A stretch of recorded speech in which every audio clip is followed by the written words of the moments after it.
Welcome to Jahangir study. मैं संतोष जहांगीर।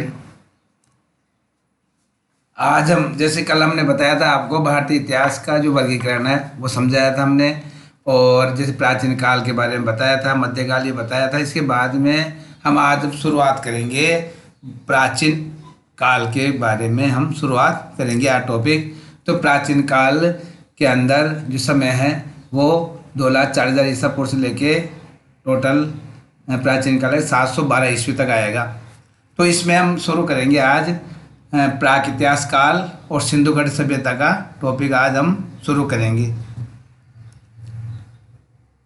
सबसे पहले प्रागैतिहासिक काल, जिसका समय है 2,40,000 ईसा पूर्व से लेके 3,000 ईसा पूर्व तक।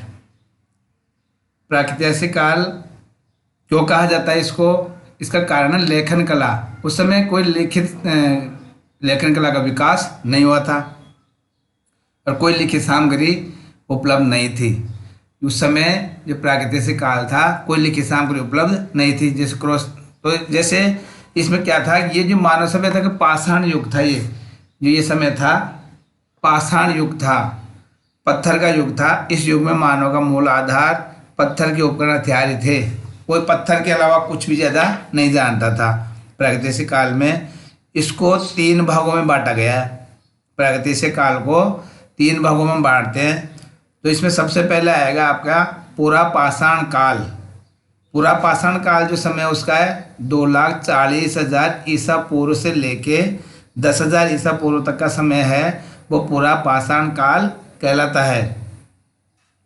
अब पूरा पाषाण काल के अंदर पत्थर के खुरदरे औजार, कुठार, गंडासे, सलकल, ये उन जो औजारों के नाम थे। तो औजार ऐसे थे जो खुरदरे थे, औजार भी ढंग से नहीं बने हुए थे, तो खुरदरे औजारों का प्रयोग किया जाता था उस समय।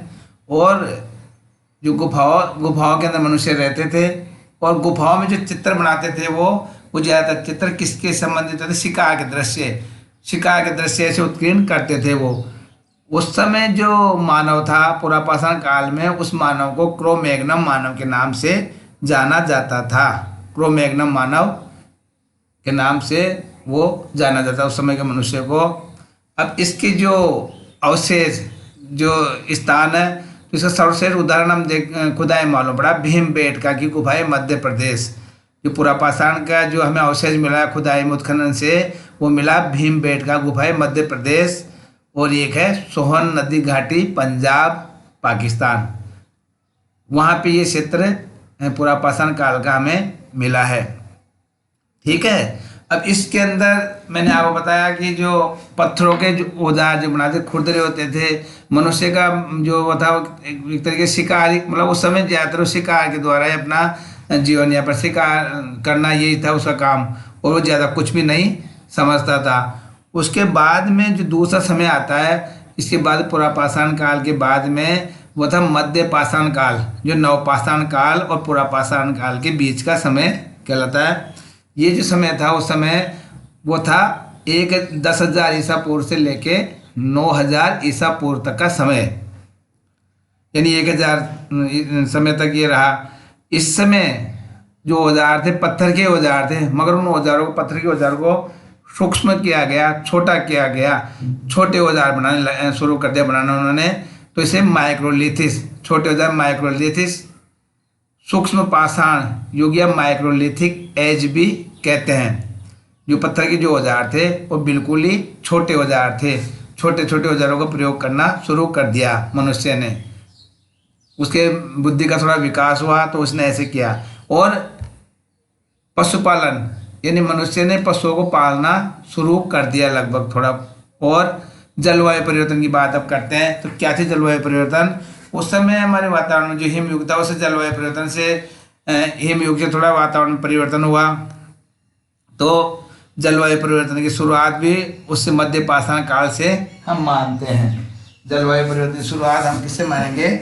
मध्य पाषाण काल से हम जलवायु परिवर्तन की शुरुआत मानते थे। क्योंकि जो क्षेत्र पहले क्या थे, हिमाच्छादित क्षेत्र थे, बर्फीले क्षेत्र थे, उनमें क्या होने लग गया, वो धीरे धीरे शुष्क और उष्ण होने लगे थे। और इसके अलावा क्या हुआ इसके अंदर, इसी काल में, मध्य पाषाण काल में मनुष्य ने क्या किया, खाद्य सामग्री इकट्ठा करना भी वो सीख गया था। इस काल में जो भी खाने पीने की चीज़ों को इकट्ठा करना थोड़ा सीख गया था।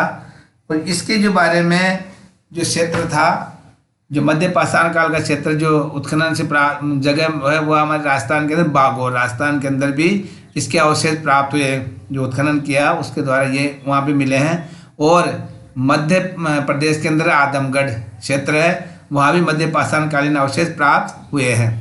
और एक जो क्षेत्र है इसका वह लंगनाज गुजरात, वहाँ भी मध्य पाषाण काल के अवशेष हमें प्राप्त हुए हैं। इसके बाद का जो समय था हमारे इतिहास में, प्रागैतिहासिक काल में, वह नवपाषाण काल, जिसका समय था 9000 ईसा पूर्व से 3000 ईसा पूर्व तक का समय, वो क्या कहलाता है, नवपाषाण काल।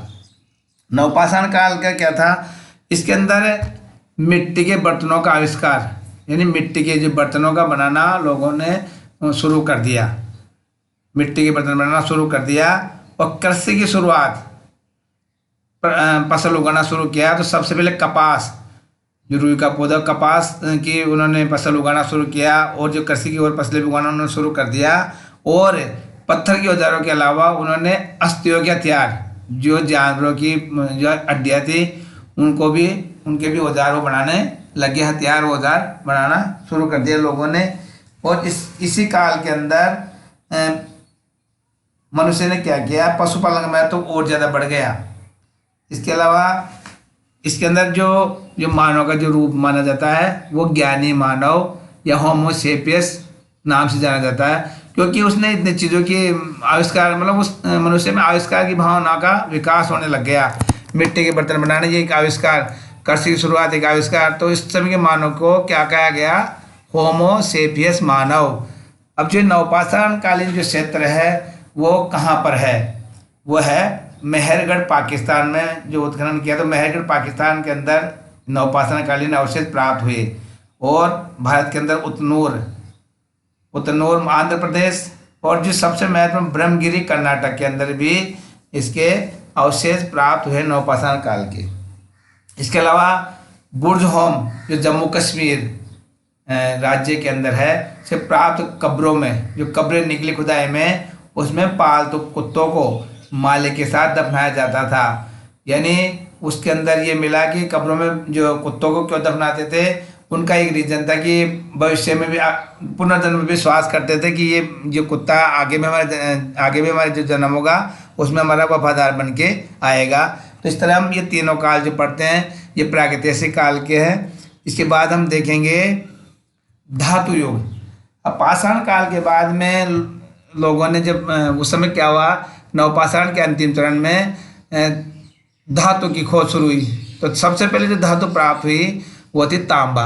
तो सबसे पहले जो खुदाई जो धातु मिली लोगों को, मनुष्य को, वो थी तांबा।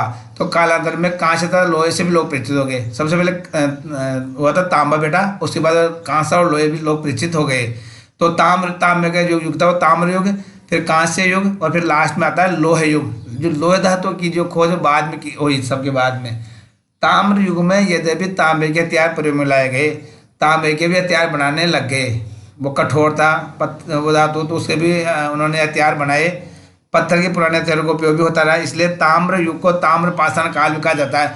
जो ताम्र युग क्या था, ये दोनों से मिला जुला युग था, क्योंकि पाषाण काल और दोनों जो नवपाषाण काल के अंतिम चरण में तांबे का पता लगा, तो वो चीज़ उसमें भी थी। जो पत्थर की चीज़ों का प्रयोग उस समय भी करते थे, और तांबे का, दोनों को मिला के ताम्र युग को, इसको कहते हैं ताम्र पाषाण काल भी कहा जाता है। व्यापार प्रारंभ हो गया।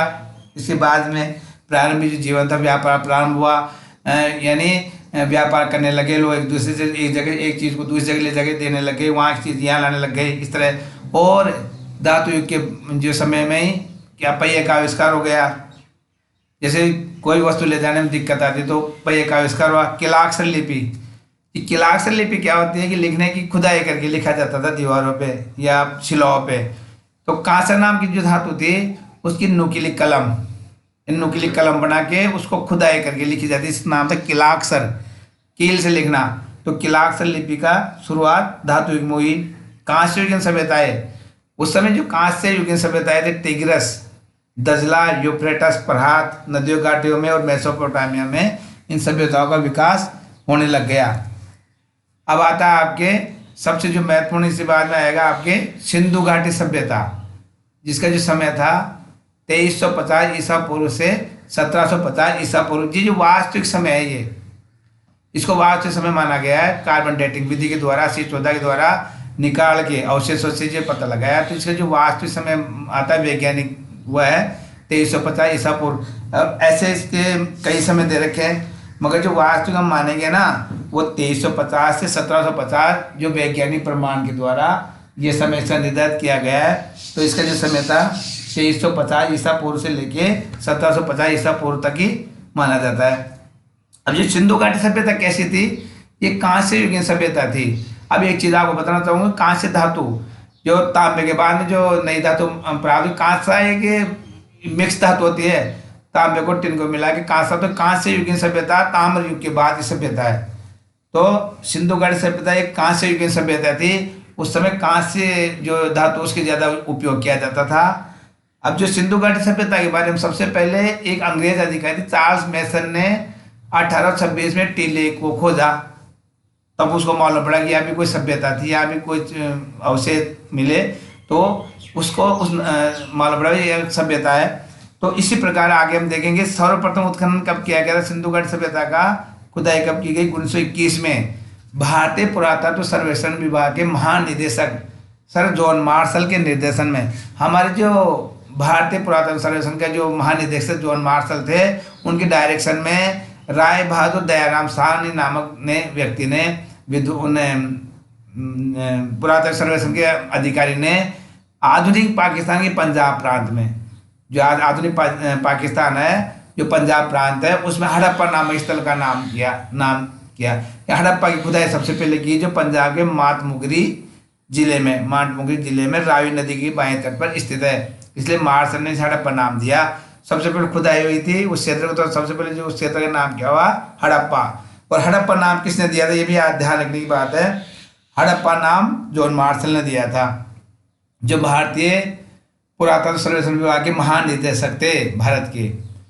ये सभ्यता नगरीय सभ्यता थी। इससे पहले जो हमने ये प्रागैतिहासिक काल पढ़ा, वो सब घुमक्कड़ जीवन जीते थे।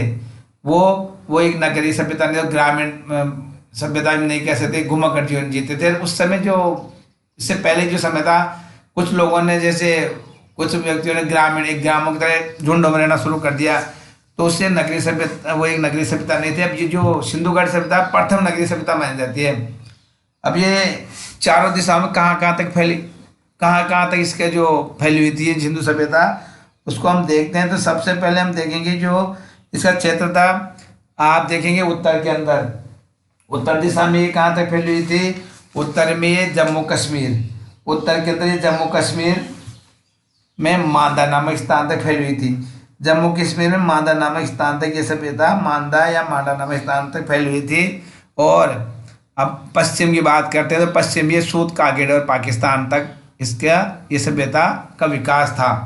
और पूर्व में हम देखें तो आलमगीरपुर उत्तर प्रदेश तक ये सभ्यता थी पूर्वी भाग में। और दक्षिण क्षेत्र में इसकी बात करते हैं, तो इसका जो दक्षिणी भाग है वह दायमाबाद महाराष्ट्र है। तो ये सभ्यता का क्षेत्र हो गया। सिंधु घाटी सभ्यता के प्रमुख स्थल है। इसके अलावा जैसे मैं हड़प्पा, मोहनजोदड़ो, कालीबंगा, चनहूदड़ो, लोथल, बनवाली, धोलावीरा, रायगढ़, ये तो है। इनके अलावा भी और भी बहुत सारे क्षेत्र हैं, मगर हम सभी क्षेत्रों का एग्जाम की दृष्टि इतना महत्व नहीं, तो सभी का हम नहीं बताएंगे। एक तरीके से जो महत्वपूर्ण, वो जो एग्जाम की दृष्टि महत्वपूर्ण है, उनका हम जानकारी करेंगे, अध्ययन करेंगे। तो जो मैं यहाँ पर, ये ज़्यादा महत्वपूर्ण क्वेश्चन जाते हैं इन क्षेत्रों में से आते हैं, जो इसमें बताया गया है। तो जो ये क्षेत्र था आपके, इसका जो मैप भी दे रखा है आपके सामने, ये मैप दे रखा है। देखो इसमें घग्गर, हाकड़ा नदी, यहाँ पे कालीबंगा, घग्गर नदी, राजस्थान में घग्गर नदी के तट, ये ज़्यादा सभ्यता है कि जहाँ पानी ज़्यादा होता है, जल होता है, वहाँ पे लोग रहना पसंद करते हैं सभ्यता। तो ज़्यादा नदियों के पास में सभ्यता विकसित हुई थी, सभी नदियों किनारे से थे उस समय। कालीबंगा इधर आपके मांडा पंजाब, ये राखीगढ़ी हरियाणा, ये जो मैप दे रखा है, ये सिंधु घाटी सभ्यता के प्रमुख, सिंधु घाटी हड़प्पा सभ्यता के प्रमुख स्थल है। धोलावीरा और सूरकोटड़ा गुजरात, जो सभ्यता के आहार बनास, ये अपने बनास नदी बहती है राजस्थान वहाँ पे, और कोट दीजी, चांदुदड़ो, ये जो पाकिस्तान ये क्षेत्र है, ये है आपके कुली कल्चर, ये बालाकोट, ये जो क्षेत्र दे रखे मैप में, इसमें ये जो सिंधु घाटी सभ्यता के स्थलों के बारे में ये बनाया गया है मैप। तो इसमें बताया गया है यहाँ तक ये सभ्यताएं नदियों के किनारे जो नदियाँ दे रखी है वहाँ ये सभ्यताएं ज़्यादा फैली हुई थी सभ्यताएं। हम सबका इनका एक एक का अध्ययन करेंगे। सबसे पहले हम देखेंगे हड़प्पा। भाई खुदाई भी सबसे पहले हड़प्पा की हुई थी। तो सबसे पहले जो इस सभ्यता का जो सिंधु सभ्यता की हम जो खुदाई सबसे पहले हड़प्पा की थी, तो हड़प्पा तो इसकी खोज गुणसे की दयाराम साहनी, पहले बता दयाराम साहनी ने की, और दयाराम साहनी ने इसकी खोज की। और जो ये सभ्यता थी आपके सिंधु घाटी सभ्यता पाकिस्तान के पंजाब प्रांत के मोंट मोगरी जिले में रावी नदी के तट पर फैली थी। ये जो सभ्यता कहाँ थी? रावी नदी के तट पर। जो ये सिंधु घाटी सभ्यता थी रावी नदी के तट पर थी। अब देखिए बेटा, इसमें रावी नदी तट पे थी। इसी सभ्यता के अंदर जो हड़प्पा के अंदर सामूहिक कब्रगाह, एक सामूहिक कब्रगाह 837 के अवशेष प्राप्त हुए। इसमें महत्वपूर्ण है कि वहाँ पे खुदाई के अंदर 837 यानी एक ऐसा कब्रगाह था जहाँ पे बहुत सारे लोगों को दफनाने के वहाँ पे अवशेष प्राप्त हुए हैं।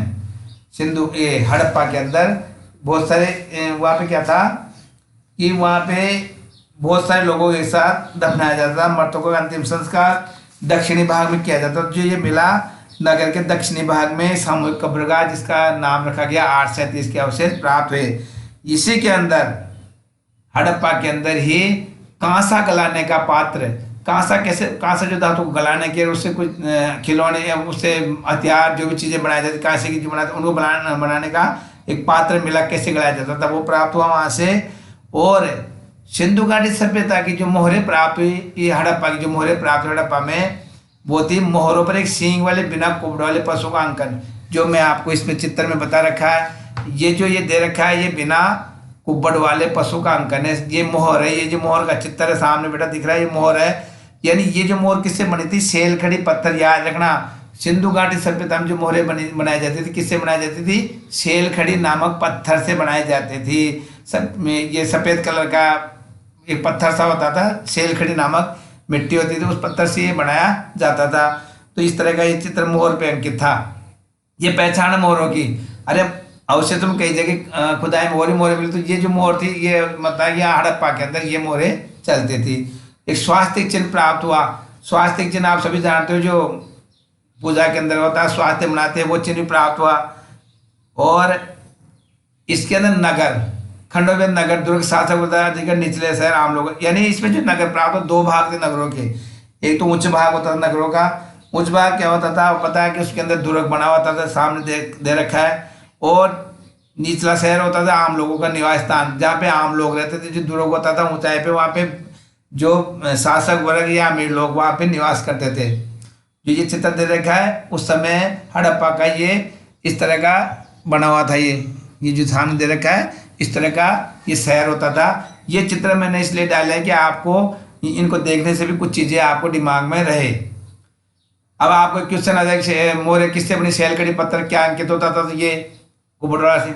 नगर कैसा था? तो ये दिख रहा है सामने, इसको दो बार देखो तो भी आप क्या कि ऊंचा और नीचा दो भागों में बटा रहता था हड़प्पा का जो नगर। ये हड़प्पा की हम जो महत्वपूर्ण बातें ये है इसके हड़प्पा के अंदर। और आप देखेंगे हम मोहनजोदड़ो।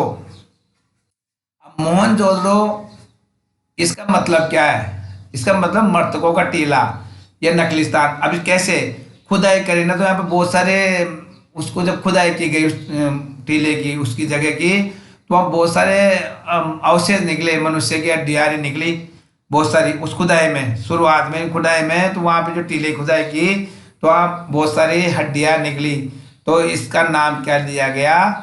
मृतकों का टीला। कि यहाँ पे बहुत सारे लोगों का से नाम हो गया मोहनजोदड़ो, मृतकों का टीला या नकलिस्तान। इसकी खोज किसने की थी? इसकी खोज की थी 1922 में। राखलदास बनर्जी, R D बनर्जी ने इसकी खोज की थी। और ये स्थान कहाँ पर है? पाकिस्तान के सिंध प्रांत के लरकाना जिले में सिंधु नदी तट पर। ये सिंधु नदी तट पर है। ये जो मोहनजोदड़ो नामक स्थान है ये कहाँ पर है? सिंधु नदी के तट पर ये स्थान है। और यहाँ पे क्या प्राप्त हुआ? वृहद स्नानघर प्राप्त, विशाल अन्नाघर का प्राप्त हुआ यहाँ पे। अब वृहद स्नानघर जो यहाँ पे साइड में दे रखा है ये वृहद स्नानघर है। ये बहुत बड़ा नहाने का स्थान, वृहद, बहुत सारे व्यक्ति यहाँ नहा सके। तो वृहद स्नानघर यहाँ की खुदाई प्राप्त हुआ। तो मोहनजोदड़ो की विशेषता में ये भी आएगा कि वृहद स्नानघर, अब इसका यूज कब होता था ये बात भी आपको ध्यान रखने की। वृहद स्नानघर का प्रयोग वहाँ के लोग, जो नगरीय सभ्य थे, नगर के लोग, मोहनजोदड़ो जो क्षेत्र नगर के लोग कब करते? जो विशेष आयोजन, कोई भी विशेष त्यौहार फंक्शन के टाइम में सभी नगर के निवासी वहाँ पे स्नान करते थे। रोज रोज वृहद स्नानघर का प्रयोग करने कोई नहीं आता था।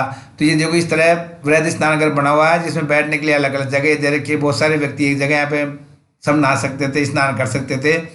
और दूसरा जो विशाल इमारत क्या थी यहाँ की, वो थी अन्नाघर, यानी फसल को रखने की जगह। तो ये बनी हुई थी जब बहुत सारे अनाज को यहाँ रख सकते थे। अभी इसमें भर रखा है जैसे ऐसे बने हुए थे, इसके अंदर बहुत सारे अनाज को हम वो फसल को उसको धान को भर सकते थे। और इसके अलावा नर्तकी कांस्य की मूर्ति प्राप्त हुई वहाँ से। ये कांस्य की बनी मूर्ति बहुत ही ये कला के बहुत ही उत्कृष्ट नमूना है। ढलाई इसकी ऐसी की गई कि मतलब इनकी कला का मालूम पड़ता है कि बहुत उनमें कला क्या थी, विकसित कला थी उस समय। तो ये कांस्य की मूर्ति, कांस्य को ढाल के धातु को गला के ऐसी मूर्ति बनाई, नर्तकी की मूर्ति दे रखी है। ये मूर्ति की, ये जो नर्तकी की जो मूर्ति है वो हमें मोहनजोदड़ो से प्राप्त हुई है। याद रखना है, क्वेश्चन आ जाए नर्तकी की मूर्ति प्राप्त हुई हड़प्पा, मोहनजोदड़ो, कालीबंगा कहाँ से? तो ये आ रहा है मोहनजोदड़ो नामक स्थान से नर्तकी की कांस्य की मूर्ति प्राप्त हुई। और विशाल सभा भवन प्राप्त हुआ। और विशाल सभा भवन भी यहाँ पे एक बहुत बड़ा सभा भवन भी मोहनजोदड़ो में हमें प्राप्त हुआ है। अब हम देखते हैं आगे चनहुदड़ो। जो चनहुदड़ो क्षेत्र है इसकी खोज 1931 में ईस्वी में एन गोपाल मजूमदार, सिंध प्रांत पाकिस्तान के अंदर एन गोपाल मजूमदार ने सिंध प्रांत पाकिस्तान के दास्क नदी के तट पर, जिसकी खोज कहाँ की गई थी? दास्क नदी के तट पर। यहाँ मनके बनाने का कारखाना मिला है। यहाँ मनके बनाने का कारखाना मिला है। एकमात्र ऐसा शहर था जहाँ दुर्ग नहीं थे। यही एकमात्र ऐसा शहर है सिंधुगढ़ सभ्यता का जहाँ पर दुर्ग नहीं थे। जैसे आपको चित्र में मैंने फोटो डाली, इसमें दिखा रखा है, ये बिना दुर्ग का शहर था, यानी जो समतल मैदान बना हुआ शहर था। अब ये जो क्षेत्र था चनहुदड़ो, ये मोहनजोदड़ो लोथल दोनों के बीच का क्षेत्र है। ये दोनों के बीच का क्षेत्र है। और इसके जो मोहनजोदड़ो, इसके जो क्षेत्र ये जो मैंने बताया ये कहाँ पर है? मैंने बताया पाकिस्तान, आगे भारत के पास में पाकिस्तान दे रखा है, पाकिस्तान के अंदर है ये सिंध प्रांत, पाकिस्तान के और भारत की जो सीमा पे सिंध प्रांत, दोनों के बीच जो सिंध प्रांत पाकिस्तान में है अब, उसके अंदर ये क्षेत्र था चनहुदड़ो। ये शहर बिना दुर्ग का था, लिपस्टिक के साक्ष्य से। अब लिपस्टिक के साक्ष्य से वहाँ पे ऐसे कोई लाल ऐसे धातु ऐसे वो पदार्थ मिला जो लिपस्टिक जैसे महिलाएं वो लगाती लिपस्टिक, तो उसका साक्ष्य इसमें प्राप्त हुआ कि यहाँ की महिलाएं, यहाँ की जो सौंदर्य प्रसाधन का उपयोग भी यहाँ की महिलाएं करती थी, स्त्रियाँ करती थी। शिल्प कला के साक्ष्य मिले, किस तरह से शिल्प कला की जो चीज़ें बनाई जाती है, मूर्ति वगैरह जो भी चीज़ें बनाई जाती है, उनके साक्ष्य भी हमको चनहुदड़ो खुदाई से प्राप्त हुए हैं। आगे हम देखते हैं कालीबंगा। कालीबंगा सभ्यता, कालीबंगा सभ्यता खोज 1951 इसमें अमलानंद घोष, इन्होंने इसकी खोज की थी 1951 में कालीबंगा की। इसकी खुदाई का शुरू की गई 1961 में खुदाई की और 1969 तक इसकी खुदाई बीबी लाल बी के थापर नामक पुरातात्विकों ने की।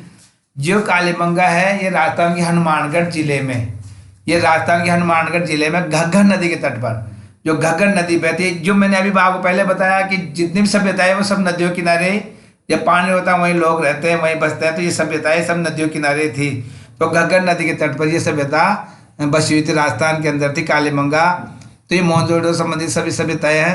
और यहाँ पे क्या विशेषता थी इसमें कालीबंगा में, यहाँ जुते हुए खेत व अग्निवेदी के साक्ष्य मिले।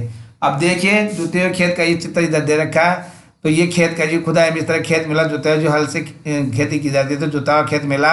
और ये सामने मैप दे रखा है, इसमें देखो आप ये सारी नदियों के नाम दे रखे हैं, झेलम, चेनाब, रावी, मैंने आपको बताया सिंध नदी, सिंधु सभ्यता, और हड़प्पा, रावी नदी, ये सब मैंने बताया। तो ये सब राखी गढ़ी, ये अपने क्या नाम से साबरमती, लोथल, रंगपुर, नर्मदा नदी, धोलावीरा, ये सब ये मैप दे रखा है। ये क्या है कि जो कालीबंगा के घग्गर नदी के तट पर है, तो सभी नदियों के किनारे सभ्यताएं विकसित होती थी उस समय। और अग्निवेदी का मतलब क्या होता है कि वहाँ पे जैसे यज्ञ किया जाता है तो उसका जैसे बना हुआ था अग्निवेदी की, वहाँ पे अग्निवेदी के साक्ष्य भी प्राप्त हुए थे हनुमानगढ़ के अंदर जो कालीबंगा सभ्यता है। और भूकंप के साक्ष्य मतलब क्या है कि वहाँ पे जैसे एक तरीके से भूकंप आया होगा तो दरारें किस चीज़ में, तो उससे मालूम पड़ता है कि ज़मीन का फटना, ज़मीन में दरार होना, इससे मालूम पड़ता है कि वहाँ पे भूकंप भी आए। तो उसके साक्ष्य भी हमें प्राप्त हुए हैं उत्खनन से। यह कालीबंगा, जो इसका नाम कालीबंगा क्यों पड़ा ये आपको सबको मालूम भी होगा, फिर मैं बताऊँ काले रंग की चूड़ियाँ, वहाँ खुदा में काले रंग की चूड़ियाँ निकली तो इसका नाम पड़ गया कालीबंगा, भी नाम इसलिए इसका पड़ा था। अब देखेंगे हम आगे लोथल, इसकी खोज 1954 के अंदर की गई। SR राव अहमदाबाद के भोगवा नदी के तट पर केम्बे खाड़ी के पास में जब खुदाई की गई तो वहाँ पर SR राव साहब ने, जो अहमदाबाद की भोगवा नदी है वहाँ के तट पर जो खुदाई की तो वहाँ एक गोदीवाड़ा डाकयार्ड के अवशेष प्राप्त हुए, जो साबित करता है कि साबरमती और भोगवा नदियों के संगम पर स्थित ये स्थल एक प्रसिद्ध बंदरगाह था। यानी उसमें जो खुदाई के अंदर जो डाकयार्ड है बहुत बड़ा क्षेत्र मिला, जिसके अंदर हम किसी चीज़ों को रखने के लिए डाकयार्ड होता है, इसमें बहुत सारा रखा जाता है, किसी चीज़ को रख के हुआ भेजा जाता है व्यापार के लिए, तो प्राप्त हुआ। तो इससे मालूम पड़ता है कि ये प्रसिद्ध बंदरगाह रहा होगा। और इससे ये मालूम पड़ता है कि यहाँ से पश्चिमी एशिया देशों को व्यापार होता था। जो ये सामने मैंने चित्र भी इसमें डाला है वो दिख रहा है, तो ये नदी, ये इस तरह के डाकयार्ड बंदरगाह था। वो अवशेष कहाँ प्राप्त हुआ था आपको, लोथल के अंदर, उसका नाम था गोदीवाड़ा डाकयार्ड। और यहाँ पे खुदाई में युग्म समाधियाँ, स्त्री पुरुष के अवशेष, युग्म समाधियाँ जानते हो कि स्त्री पुरुषों को एक साथ दफनाया गया है, उसके अवशेष भी यहाँ पे लोथल में प्राप्त हुए हैं।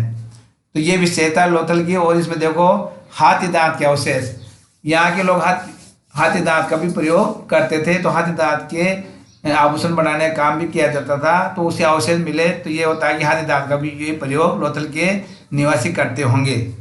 और ये तो आपकी लोथल की होगी। अब छोटी सी बात एक ध्यान दो, ये सिंधुगढ़ से वाले लोग ज़्यादातर घोड़े से परिचित कम ही थे, मगर एक जो स्थान है सिंधुगढ़ से पिता का स्थल है सुरकोटड़ा गुजरात के अंदर, वहाँ पर घोड़े की मण मूर्तियाँ प्राप्त हुई, अस्थियाँ भी प्राप्त हुई।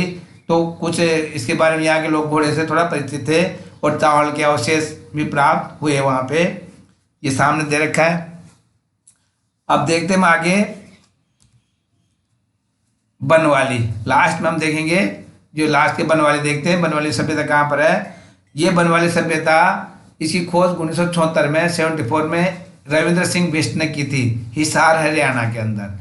ये जो अवशेष जो मिलियम है उत्खनन में, वो कहाँ मिली, हिसार हरियाणा में सरस्वती नदी के तट पर, जहाँ पे सरस्वती नदी बहती थी उसके तट के पास खुदाई की, तो ये बनवाली नाम सभ्यता हमें मिली।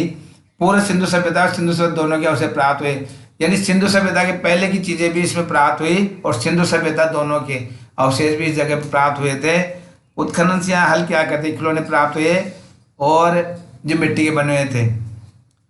जो तिल सरसों के अवशेष, यानी नरकसी की इसमें मिलती है। और जो ये सामने कुएं का चित्र दे रखा है, इससे सिद्ध होता है कि यहाँ के लोग सिंचाई प्रणाली से अच्छी तरह अवगत थे, यानी सिंचाई का प्रयोग करते थे फसल उगाने में, यानी तो ये कुएं का प्रयोग करते थे, तो बरसात के ऊपर निर्भर नहीं थे, ये ऐसे भी सिंचाई करते थे। तो उन्नत कृषि व्यवस्था भी यहाँ की विशेषता थी बनवाली की।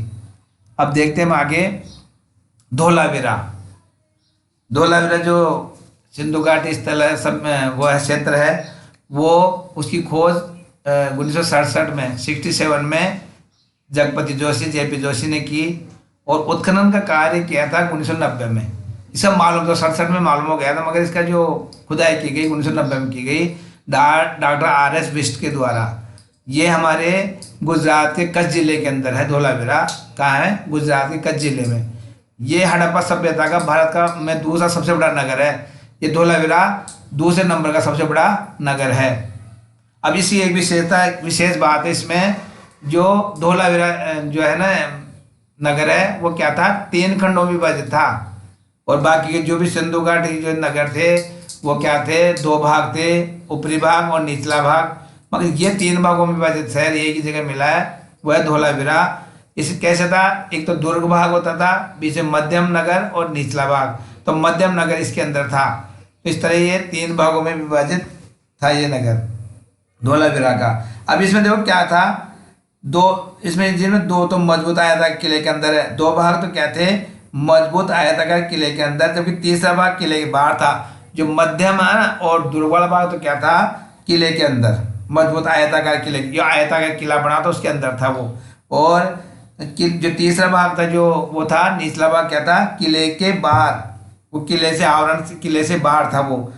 और एक खास बात और थी, सिंधु सभ्यता के दीर्घकालीन स्तर पर प्रमाण ये था कि यहाँ पे एक विशाल जलाशय भी प्राप्त हुआ। यहाँ पे विशाल जलाशय प्राप्त हुआ, जो सामने चित्र में दे रखा विशाल जलाशय, पानी इकट्ठा करने का जो जलाशय बनाया गया। जैसे आज के ज़माने में बावड़िया देखते हैं, इस तरह बरसात का पानी इकट्ठा कर लिया जाता था। और जल प्रबंधन के लिए धोलावीरा प्रसिद्ध था। मौर्य साम्राज्य में भी इसी प्रणाली को प्राथमिकता दी गई है। जल प्रबंधन की प्रणाली में ये चीज़ें, मौर्य साम्राज्य में भी ऐसे पानी जल को एकत्रित करने का विशाल जलाशय उस समय भी मौर्य साम्राज्य में भी प्राथमिकता दी जल प्रबंधन की। और धोलावीरा में भी हमें ये प्राप्त हुई है। अब जैसे अब आता आपके नेक्स्ट राखीगढ़ी। सिंधु घाटी सभ्यता का जो अगला शहर है वो राखीगढ़ी नगर है, वो है राखीगढ़ी। ये घग्गर हाकरा नदी के मैदान में स्थित है। जो राखीगढ़ी है घग्गर हाकरा 2 नदियों के मैदान पे बीच में स्थित क्षेत्र है ये है। इसके बारे में 2012 में ग्लोबल हेरिटेज फंड GHF द्वारा राखीगढ़ी को 10 एशिया की विलुप्त स्थलों में जगह दी। इसका मतलब है कि ये जगह क्या थी? एक महत्वपूर्ण जगह माना गया इसको विश्व के अंदर। और इसको एशिया की विलुप्त जगहों में, जो एशिया महाद्वीप के अंदर जो 10 बड़ी जगह विलुप्त हो गई, उनमें जगह दी गई है राखीगढ़ी को। ये स्थान एक बहुत महत्वपूर्ण माना गया है। इस जगह पर हरियाणा सरकार ने म्यूजियम का निर्माण किया है। ये हरियाणा की सरकार ने जो खुदाई वहाँ पे एक म्यूजियम भी बनाया है। जब म्यूजियम का मतलब वहाँ पे पुरातत्व चीज़ों को रखा गया है, कोई भी चीज़ें प्राप्त हुआ हम देख सकते हैं जाके। ये म्यूजियम भी हरियाणा सरकार बनाया है। ये भारत में खोजा गया सबसे बड़ा सिंधु सभ्यता स्थल है। ये भारत में खोजा गया सबसे बड़ा सिंधु सभ्यता स्थल है। सिंधु सभ्यता स्थल हड़प्पा पाकिस्तान, सब देश, पाकिस्तान में अफगानिस्तान तक फैली हुई, देशों में फैली हुई है। मगर भारत में सबसे बड़ा स्थल कौन सा है? ये अपने भारत में राखीगढ़ी है। यह ताम्र उपकरण प्राप्त हुए, यानी यहाँ के लोग तांबे के उपकरणों का बहुत ज़्यादा उपयोग करते थे। तो राखीगढ़ी में ताम्र उपकरण बहुत ज़्यादा प्राप्त हुए। Thank you. अगले चैप्टर में पढ़ेंगे इसकी सामाजिक, राजनीतिक, आर्थिक व्यवस्था और नगरीय व्यवस्था के बारे में हम अध्ययन करेंगे।